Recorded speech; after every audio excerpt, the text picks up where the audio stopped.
พเจ้าหงคำสุวรรณวงศ์สมาชิกสภาแห่งชาติเขต10แขวงเวียงจันทร์ขออนุญาตประกอบความเห็นต่อร่างกฎหมายความสับสนและก็เข้าใจยากข้าพเจ้าแสดงความสมเชยต่อคณะรับผิดชอบที่ได้ร่างกฎหมายฉบับนี้ถึงว่าจะมีคำศัพท์เรื่องเทคนิคยังยุ่งยากปานใดก็ตามแต่ก็สามารถร่างกฎหมายฉบับนี้ออกมาให้ประชาชนพวกเขาเข้าใจและก็สามารถความเห็นข้าพเจ้าคิดว่ากฎหมายฉบับนี้เป็นกฎหมายที่สำคัญบ่เฉพาะแต่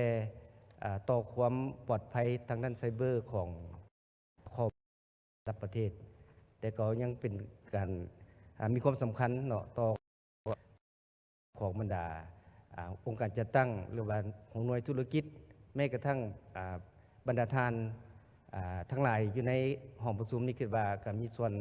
ที่มีผลนะครับต่อการกระทบของไซเบอร์ดังกล่าวนี้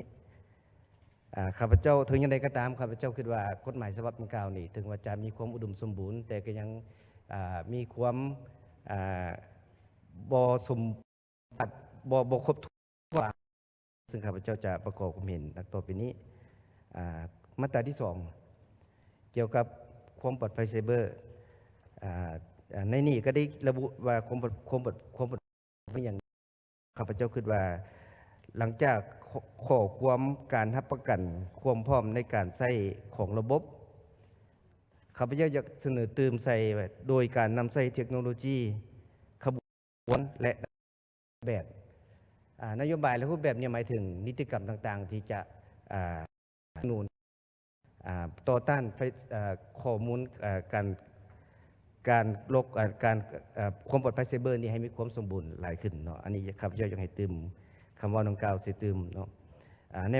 นมาตราที่3การอธิบายคำศัพท์ข้าพเจ้าอยากให้เติม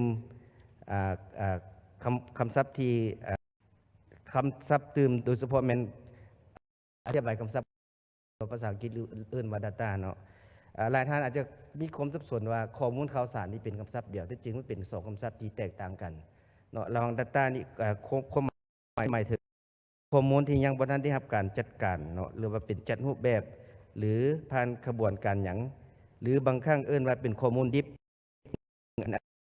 อาจจะเป็นตัวเลขอาจจะเป็นภาพอาจจะเป็นเสียงอันนี้เอิ้นว่าความหมายของข้อมูลอันที่2ของ information ภาษาอังกฤษเนาะอันนี้หมายถึงการจัดการกำหนดรูปแบบเป็นข้อมูลที่มีการใช้แล้วมีสามารถนำมาใช้เป็นประโยชน์ต่างๆ information หรือสารเนาะในความมาตรานี้ครับไปเติมมาตราเกี่ยวข้องกับความสำคัญและความจะเป็นของไซเบอร์นี้ความปลอดภัยในไซเบอร์นี้มีความสำคัญเช่นว่า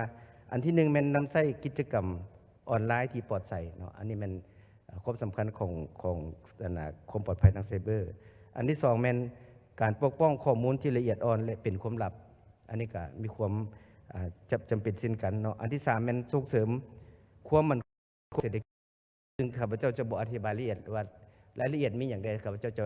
ประกอบเอกสารภายหลังเนาะการร่วมมือสากลเนาะอันนี้ก็เป็นมาตรการหนึ่งของความปลอดภัยทางไซเบอร์เนาะส่งเสริมการร่วมมือสากลเนาะอันนี้ก็เป็นความสำคัญว่าเป็นอย่างที่เขาจะมีความจำเป็นต้องป้องกันไซเบอร์เนาะอันที่5เป็นการสนับสนุนการหันเป็นดิจิทัลอันนี้มันมีความสำคัญหลาย